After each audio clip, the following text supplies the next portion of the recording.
मुजफ्फरपुर में एक नशेड़ी पिता की शर्मनाक करतूत उजागर हुई है। हैवान ने 13 वर्ष की नाबालिग बेटी को अपनी हवस का शिकार बनाया। घटना मुशहरी थाना क्षेत्र के एक गांव की है, जहां पे कि एक नशेड़ी ने अपने ही पुत्री के साथ बलात्कार किया। पुत्री दिन भर अंदर ही अंदर घुटती रही। अंततः उसने मुशहरी थाने पहुंचकर अपने पिता के खिलाफ FIR दर्ज कराई और अपने साथ किए गए करतूतों को उसने थानेदार को बताया। काशी में इलेक्ट्रिक बसों का संचालन शुरू हो गया है। बता दें, बस में कुल 28 सीट और 20 लोग खड़े होकर भी सफर कर सकते हैं। वहीं बस में ठंड में ग्लोबल और गर्मी में AC की सुविधा मिलेगी। हर बस में GPS, वॉकी टॉकी, पास CCTV कैमरे लगे हैं। बस के पीछे के वाहनों को ड्राइवर अपनी सीट के पास लगी स्क्रीन पर भी देख सकते हैं। शहर को अभी 25 बसें मिली है। एक माह में 25 बसें और चलेंगी। बस का कम से कम किराया 10 और अधिकतम 50 रुपए है। और सबसे अच्छी बात इस बस में यह है, वायु ध्वनि प्रदूषण कम करने में यह बस बहुत ही सहायक होगी। धर्म की नगरी काशी इन दिनों उत्साह में डूबी हुई है। मौका प्रधानमंत्री नरेंद्र मोदी के द्वारा बाबा श्री काशी विश्वनाथ धाम के लोकार्पण।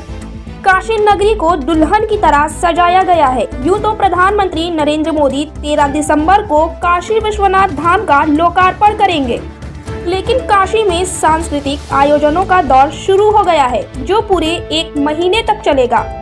काशी के उत्साह में प्रत्येक काशीवासी शामिल हो रहे हैं और सांस्कृतिक आयोजनों में बढ़ चढ़कर हिस्सा ले रहे हैं।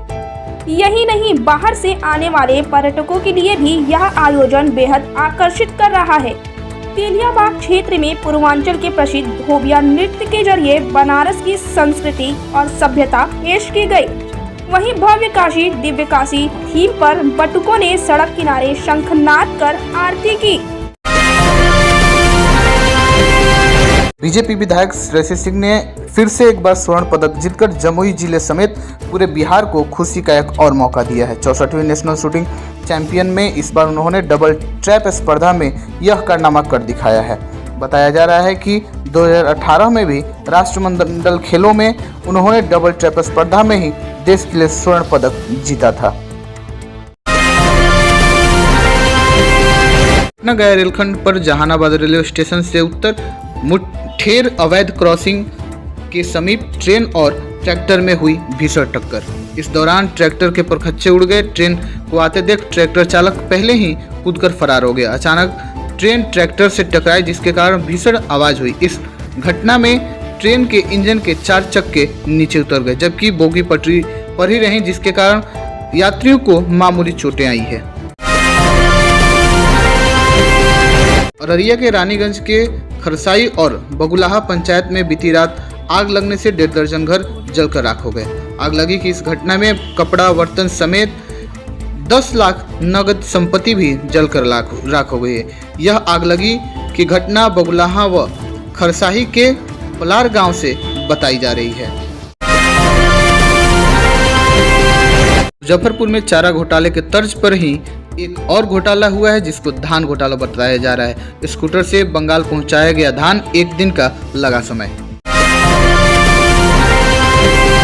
पटना जिले में अधिकारियों द्वारा भ्रमण के दौरान और प्राप्त शिकायतों के आधार पर पराली जलाने के मामले में की गई जांच के बाद इसमें 9 प्रखंडों के 98 किसान को दोषी पाया गया। सभी दोषी किसानों के खिलाफ कार्रवाई की गई।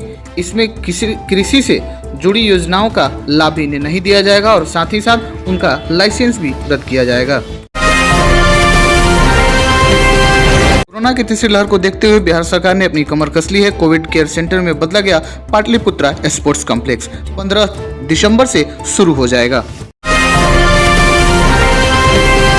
भाजपा विधायक हरिभूषण ठाकुर बचौल ने बिहार सरकार से की मांग। उन्होंने कहा कि राज्य में खुले में और सड़कों पर नमाज पढ़ने पर लगाया जाए प्रतिबंध। उन्होंने हरियाणा सरकार के फैसले का उदाहरण देते हुए कहा कि बिहार में भी इस तरीके का कानून लागू करना चाहिए। इस पर विधायकों ने कहा कि वे खुद इसके बारे में पहल करेंगे। बिहार यूपी के खबरों को देखते रहने के लिए हमारे चैनल न्यूज़ सुपर 7 को सब्सक्राइब करें, लाइक करें और बेल आइकन को प्रेस करें और ज़्यादा से ज़्यादा शेयर करें।